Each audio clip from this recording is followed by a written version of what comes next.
Senhor,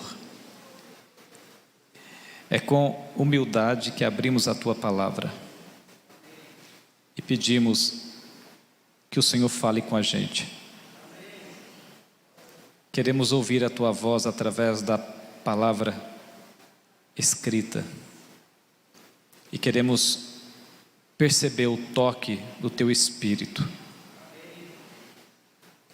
Por favor, Senhor, não permita que a gente saia daqui da mesma maneira que entramos. Queremos sair daqui com a certeza que tivemos um encontro com o Senhor. É no mérito do poderoso Jesus que pedimos. Amém, Senhor. Lucas, capítulo 15.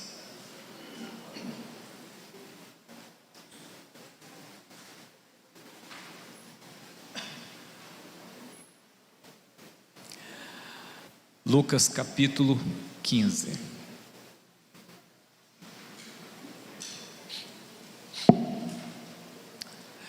No capítulo 15 do Evangelho de Lucas, apresenta algumas parábolas que são muito importantes para o contexto em que Jesus vai abordar.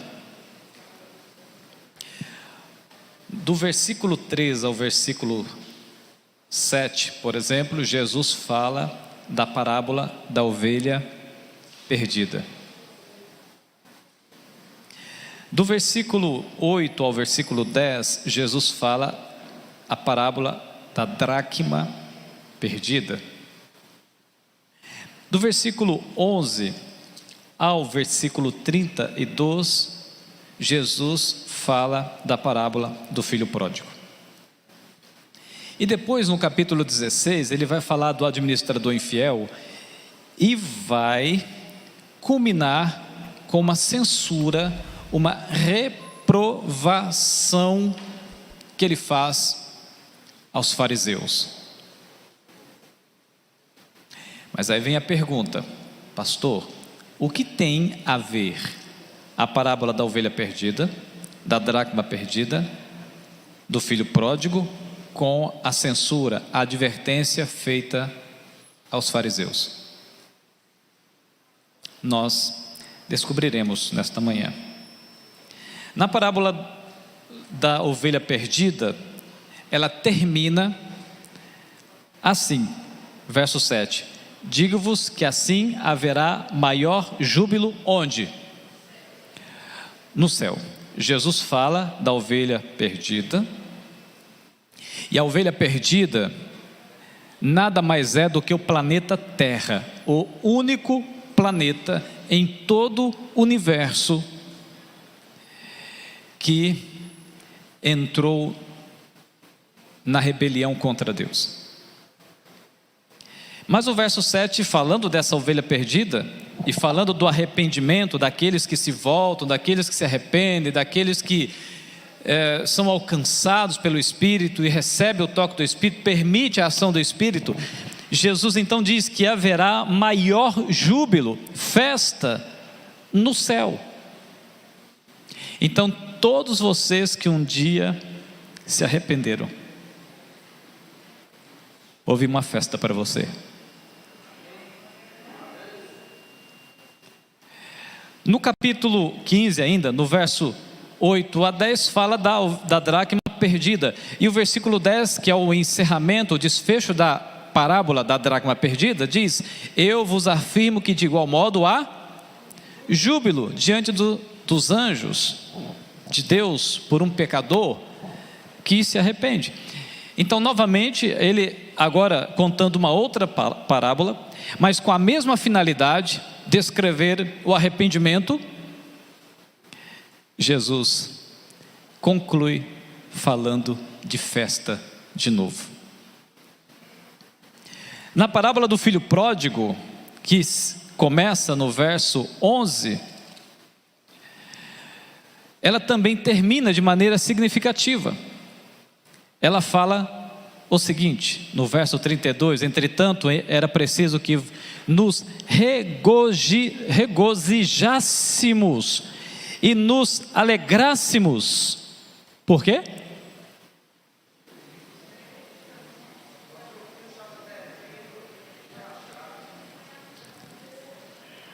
Amigos, eu vou me prender mais na parábola do filho pródigo.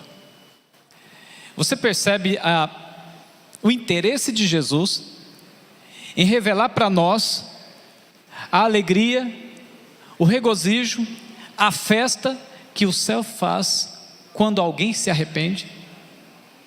Percebe a importância que Jesus dá a esta questão?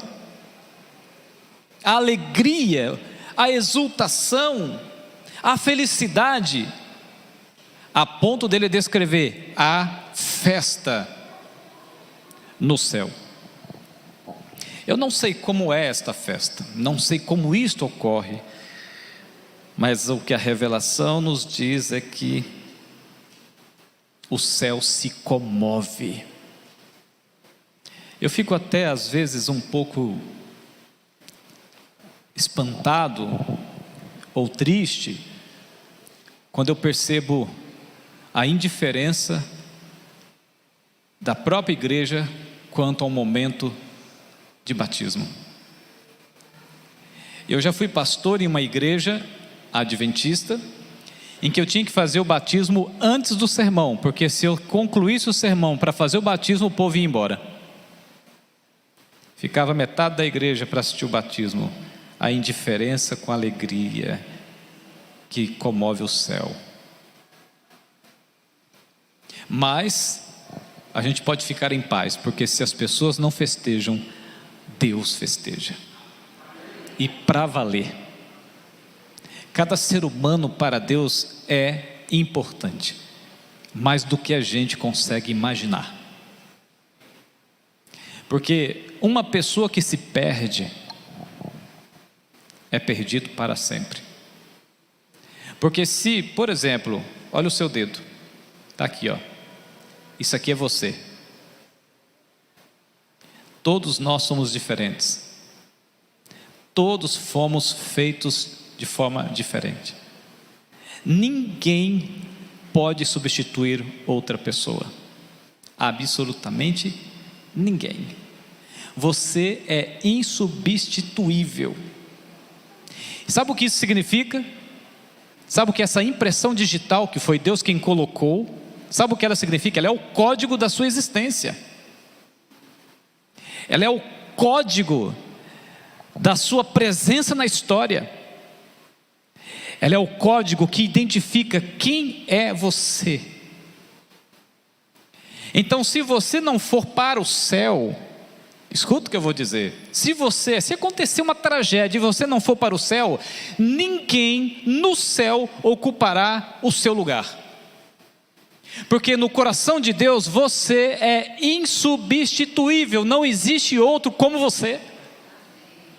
Então o seu lugar no céu ficará vazio no coração de Deus para toda a eternidade.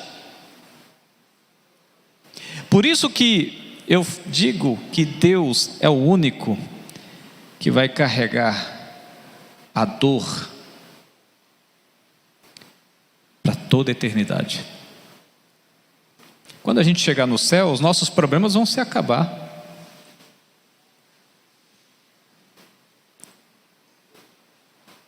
Mas aqueles que não estiverem lá, haverá um espaço vazio no coração, que não pode ser preenchido por ninguém. No coração de Deus. E é por isso que Jesus conta 3 parábolas para falar de algo que para Ele pode não ser importante para alguém, mas para Ele é fundamental, é muito importante. A parábola do filho pródigo, a partir do verso 11 diz: certo homem tinha 2 filhos. O mais moço deles disse ao pai: dá-me a parte dos bens que me cabe, e ele lhes repartiu os haveres. Passados não muitos dias, o filho mais moço, ajuntando tudo o que era seu, partiu para uma terra distante e lá dissipou todos os seus bens, vivendo dissolutamente. E depois de ter consumido tudo, sobreveio àquele país uma grande fome e ele começou a passar necessidade. Então ele foi e se agregou a um dos cidadãos daquela terra, e este o mandou para os seus campos a guardar porcos. Ali desejava ele fartar-se das alfarrobas que os porcos comiam, mas ninguém lhe dava nada. Então, caindo em si, disse: quantos trabalhadores de meu pai têm pão com fartura e eu aqui morro de fome? Levantar-me-ei, irei ter com meu pai e lhe direi: pai, pequei contra o céu e diante de ti. Já não sou digno de ser chamado teu filho, trata-me como um dos teus trabalhadores. E levantou-se, foi para o seu pai. Vinha ele ainda longe, quando seu pai o avistou, e compadecido dele, correndo, o abraçou e beijou. E o filho lhe disse: pai, pequei contra o céu, diante de ti, já não sou digno de ser chamado teu filho. O pai, porém, disse aos seus servos: trazei depressa a melhor roupa, vesti-o, ponde-lhe um anel no dedo e sandálias nos pés. Trazei também e matai o novilho cevado, comamos e regozijemo-nos, porque este meu filho estava morto e reviveu, estava perdido e foi achado. E começaram a regozijar-se. Amigos, o pano de fundo aqui é justamente a insatisfação do filho. O filho tinha tudo o que precisava. Ele tinha falta de alguma coisa? Tinha falta de alguma coisa? Absolutamente não. Mas um dia, ele cavou um poço de insatisfação dentro do coração. Ele esticou o pescoço além do muro e percebeu que lá fora havia um mundo colorido, atraente, com novas emoções, uma grama verde, sempre a grama verde. Então ele desejou conhecer ardentemente o outro lado. Eu me lembro que na Bíblia alguns personagens também ansiaram algo semelhante. Pergunto: Adão e Eva tinham falta de alguma coisa no Éden? Um pouco antes, Lúcifer tinha falta de alguma coisa no céu? Não. Mas alimentaram a ânsia, a ambição pelo desconhecido. E o desconhecido, sabemos, é vazio. Provoca o vazio, mas é desconhecido. E esse é o problema. É desconhecido. Uma vez conversando com uma jovem, sabendo das decisões, as escolhas que ela pretendia tomar, ela disse: pastor, mas eu preciso experimentar para ver. Infelizmente há pessoas que enquanto não se depararem com o caos, com a dor, não aprendem. Chega um momento na vida que a gente começa a aprender com os erros dos outros, não é assim? Quando a gente é muito novo, muito jovem, temos a tendência de querer aprender por nós mesmos. E nos arrebentamos na vida. Depois vem o arrependimento: por que não ouvi meus pais? Por que não ouvi o pastor? Por que não ouvi os mais experientes? Por que eu não dei ouvido? É sempre assim.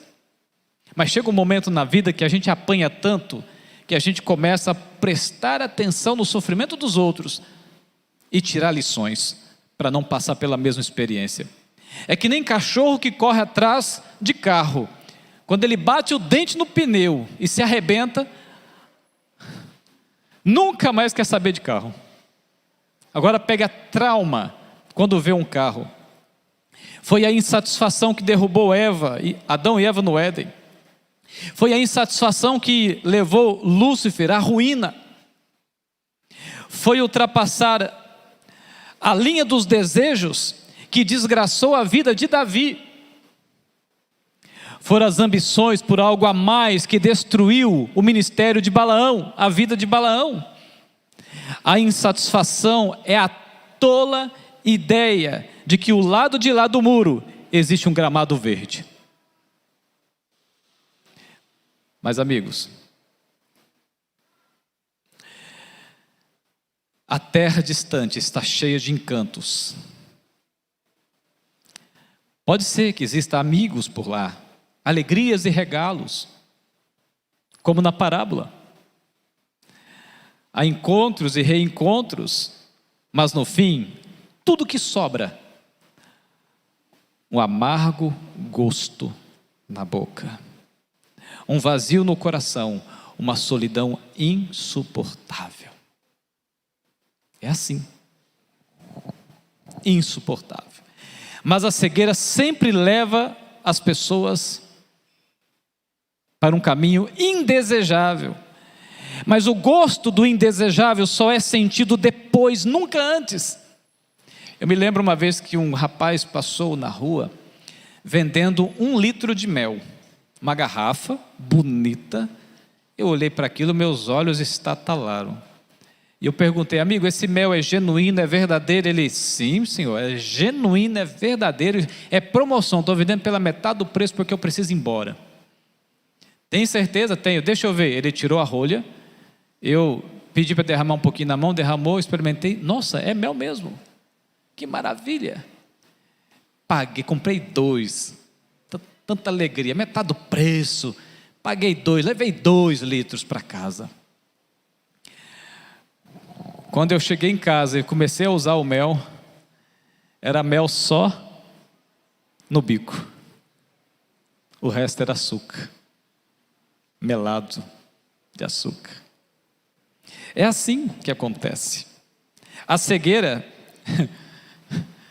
é como esse regalozinho de mel na ponta, mas depois vem as surpresas que a vida sempre reserva. Amigos, o diabo é um enganador, o pecado é uma fraude, o mundo é ilusório, o colorido do mundo não passa de uma ilusão de ótica. Eu já estive no deserto, em Israel,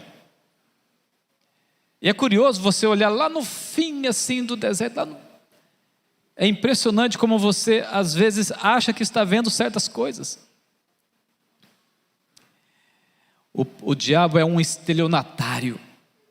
Ele promete a você uma vida cheia de encantos, mas depois paga você com chiqueiro. Depois ele paga com o chiqueiro. Quando esse filho chegou ao fundo do poço, foi quando caiu a ficha. E ele se arrependeu e tomou a decisão de voltar. Mas eu quero explorar uma coisa muito mais curiosa na parábola. Nós temos aqui 3 personagens. Nós temos o filho mais jovem, o filho mais velho, o primogênito, e temos o pai na narrativa. Eu pergunto a você, qual dos 3 é o personagem mais importante?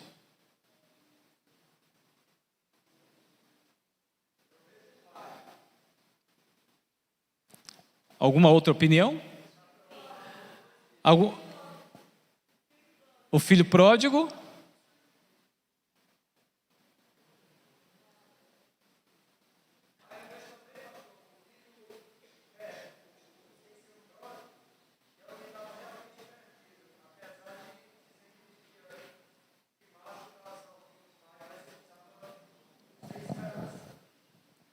Então alguns acreditam que o personagem principal na narrativa é o filho.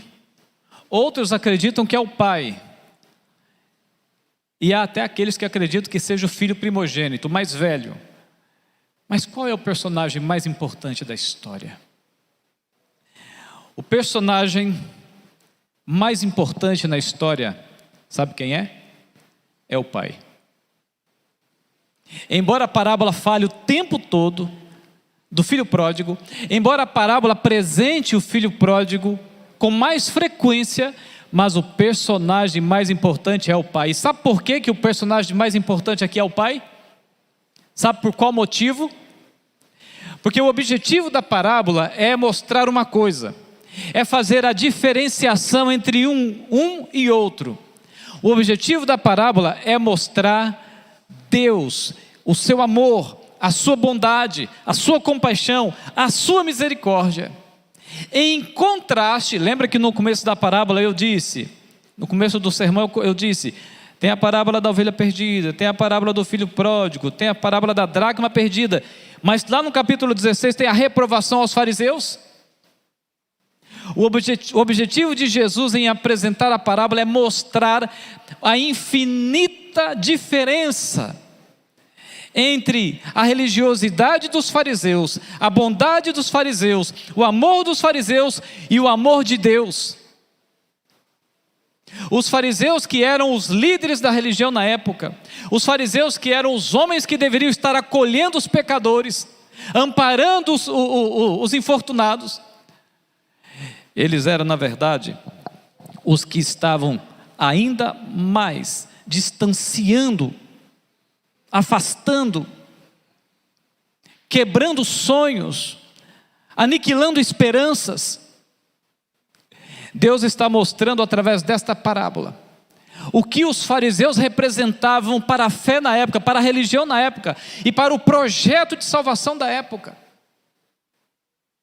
E como é de fato o sentimento de Deus quanto a isto. Os fariseus, eles não amavam como Deus amava. Eles amavam, mas não como Deus amava. Os fariseus, eles tinham misericórdia, mas não como Deus tinha.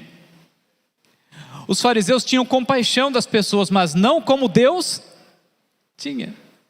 Os fariseus, eles eram perdoadores, mas não perdoavam como Deus perdoa. Isso revela para nós uma coisa muito especial, muito importante. Cuidado com os sentimentos cristãos que rondam seu coração. Pode não ser o sentimento correto da religião de Jesus Cristo. Muitos de nós achamos que somos bons até certo ponto. Muitos de nós até acreditamos no amor que temos para com o próximo. Muitos de nós acreditamos que nós somos misericordiosos com muitas pessoas, mas será que é a misericórdia que Deus espera? Será que é a bondade que Deus espera? Será que é o perdão que Deus espera que a gente ofereça? Será que é a compaixão? Será que é o amor que Deus está esperando que a gente ofereça? E os fariseus se gabavam como exemplo para a sociedade. Nós somos exemplo, nós representamos o céu, nós somos embaixadores do grande Deus Jeová, o Criador aqui na terra. Nós representamos a sua bondade, o seu amor, a sua misericórdia. Será?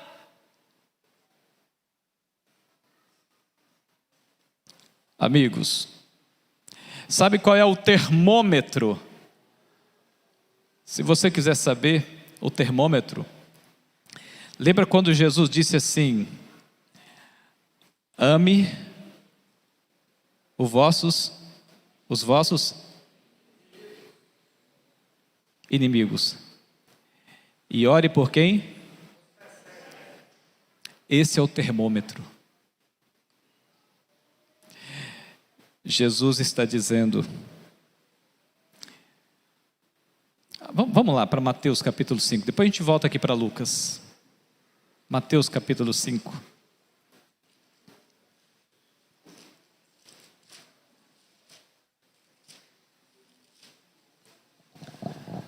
Verso 43.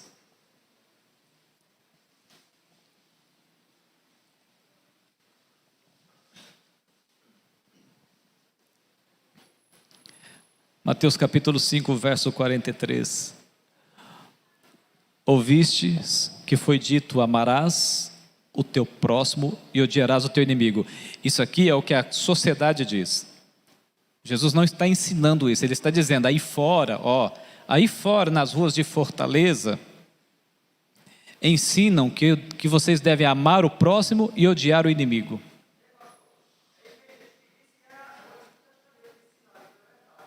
Não.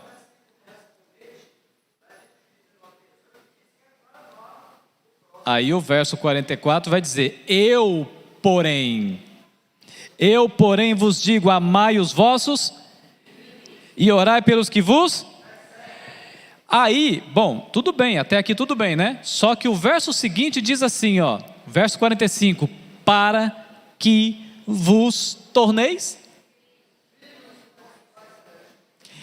Querem ser chamados de filho de Deus, querem ser chamados por Deus de filhos, aprenda a amar o seu inimigo e aprenda a orar por quem te faz mal. Se quisermos ser chamados de filhos, precisaremos lutar para aprender a amar como Deus ama. Aprender a ter misericórdia das pessoas como Deus tem da gente. Aprender a perdoar as pessoas como Deus nos perdoou. Na oração do Pai Nosso ele disse, como que ele disse? Perdoa-me assim. E a parábola do filho pródigo, ela vem justamente para mostrar esse impasse daquilo que era ofertado, daquilo que era ensinado, daquilo que era propagado na sociedade sobre amor, sobre misericórdia, compaixão e perdão, mas que não era legitimamente um reflexo do perdão, da misericórdia, do amor, da bondade do céu. Ah, meus amigos, nós temos muito que aprender, mas não com o mundo, não com a sociedade, não com o pastor, não com os líderes religiosos, mas com o próprio Jesus Cristo. Porque muitas das vezes nós maculamos a nossa maneira de amar, de ter misericórdia, de ter compaixão, de perdoar com o nosso egoísmo, com as nossas feridas, com as coisas que nos machucam. E Jesus disse: se quiserdes ser chamados de filhos, vão ter que beber da fonte.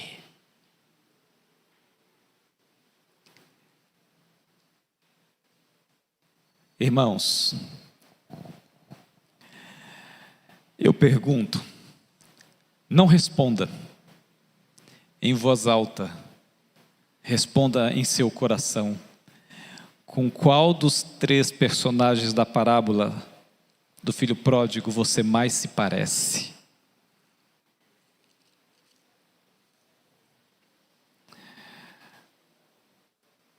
Em especial, o filho mais velho, que fica infeliz, enciumado, revoltado.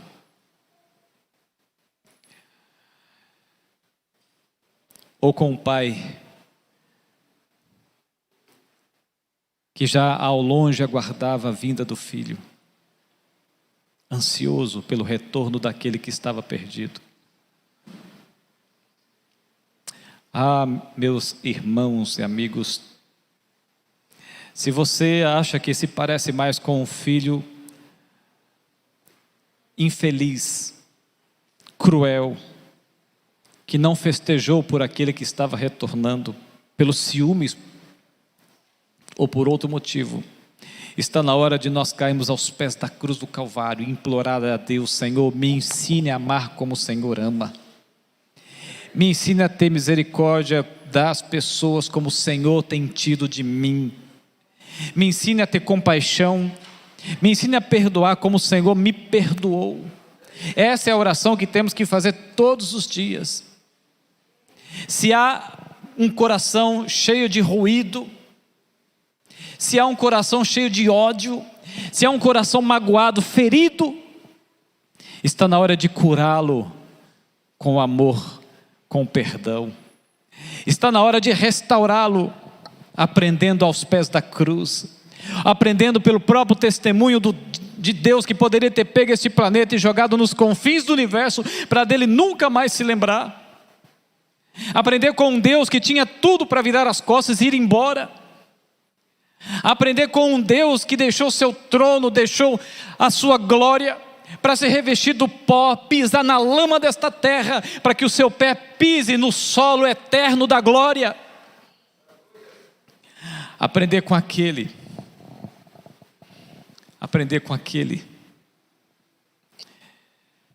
que abriu os braços na cruz do Calvário, para nos abraçar para a eternidade. Deus é amor, diz a Escritura. Então esse é o caráter de Deus. Este é o caráter de Deus. Deus é amor. Essa é a santidade de Deus. Deus é amor. Esta é a glória de Deus, o seu amor. Deus é amor. Este é o poder onipotente de Deus, o seu amor e a sua bondade. Moisés um dia disse: mostra-me a tua glória. E Deus disse: não posso mostrar toda a minha glória para você, fique de costa. Ele passou apenas a sombra nas costas de Moisés, e o rosto de Moisés brilhou magnificamente. E sabe por que o rosto dele brilhou? Porque sabe a glória que Moisés viu, a pálida sombra? Foi da bondade e do amor de Deus. O próprio texto diz: e Deus mostrou a sua bondade para Moisés. No final dos tempos, em Apocalipse 18, verso 1, diz que a terra toda um dia será iluminada com a glória de Deus. E sabe qual é a glória de Deus que vai iluminar vidas? O mundo no final dos tempos é a glória do caráter, da bondade, do amor de Deus, expelindo a ira, o ódio, a mácula, as nódoas da traição do caráter de Satanás. É por isso que Jeremias escreveu que a lei de Deus seria escrita no coração, a lei do amor seria escrita no coração. E olha, se você observar no capítulo 17 de Jeremias, o profeta vai dizer que nas tábuas do coração estavam escritos os pecados do povo. Nas tábuas do coração estavam escritos os pecados do povo. E agora Jeremias diz que o interesse de Deus, o desejo de Deus é de escrever no mesmo coração, na mesma tábua de carne, a sua lei do amor, para confrontar o mal do coração, confrontar o egoísmo do coração, confrontar os sentimentos amargos, ruins que existem na alma, e tentar destronar o reino de Satanás do coração humano. Porque quando o homem pecou, quando a humanidade caiu, Satanás passou a reinar neste planeta através de nós, através do coração humano. Mas agora, Jesus, através do seu Espírito, Ele começa a fazer uma reforma no coração, Ele começa a fazer uma modificação no coração, para tirar o caráter de Satanás, para tirar o trono do diabo da nossa vida, para colocar o seu trono da graça. E quando isso acontece, como Paulo, podemos dizer: não vivo eu, mas Cristo vive em mim. Quer saber como tratar as pessoas? Olhe para a parábola do filho pródigo. Quer saber como amar as pessoas? Olhe para a parábola do filho pródigo. Quer saber como ter misericórdia e compaixão? Olhe para a parábola do filho pródigo e você vai ter uma noção de como Deus trataria.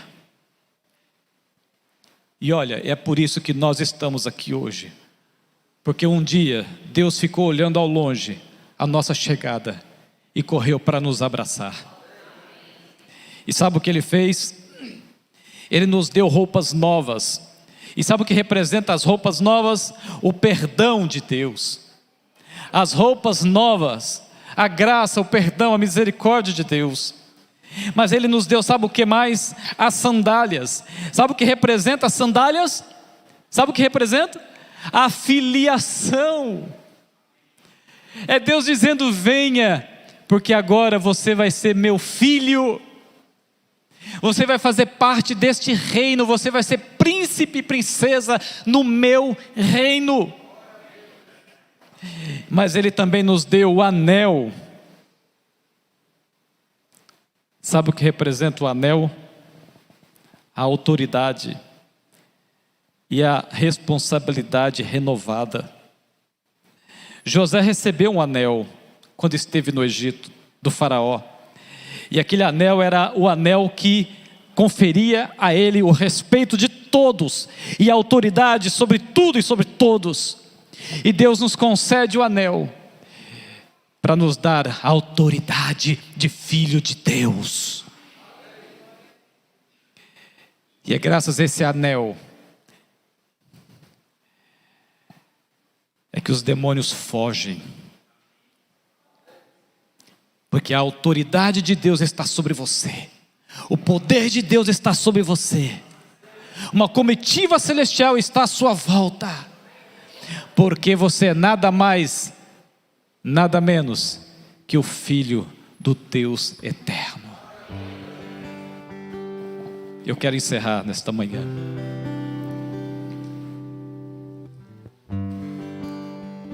Se você perdeu a roupa, a veste, Deus quer lhe dar nesta manhã, novamente. Se você perdeu as sandálias, você não vai sair daqui descalço hoje. Se você perdeu o anel, então saiba que você vai sair desta igreja nesta manhã com a autoridade renovada. Aqui é o lugar do arrependimento. Aqui é o lugar da renovação. Se você precisa se renovar, esse é o momento. Esse é o lugar. O trono da graça está aqui nesta igreja, nesta manhã.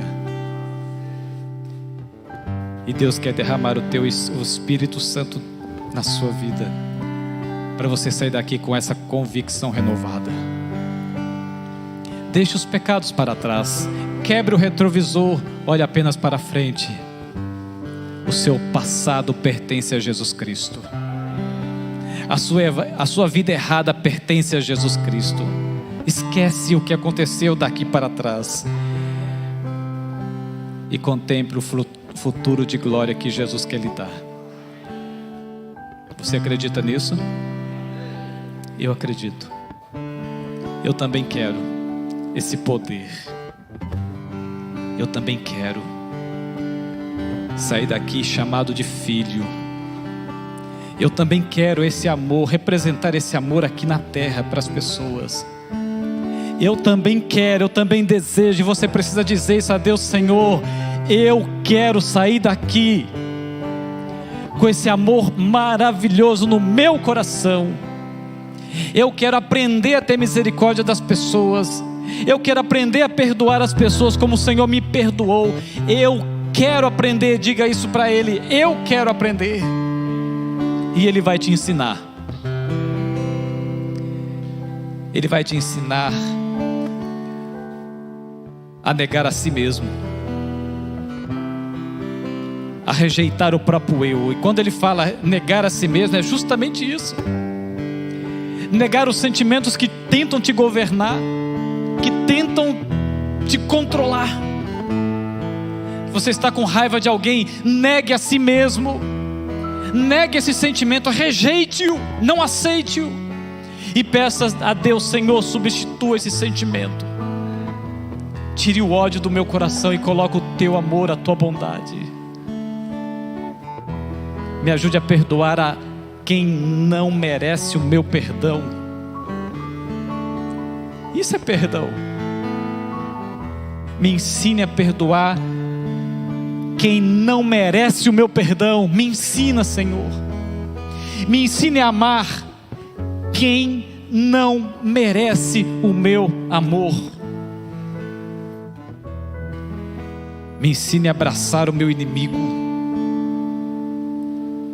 Me ensina, Senhor, a ter compaixão de quem sempre me magoou, me feriu.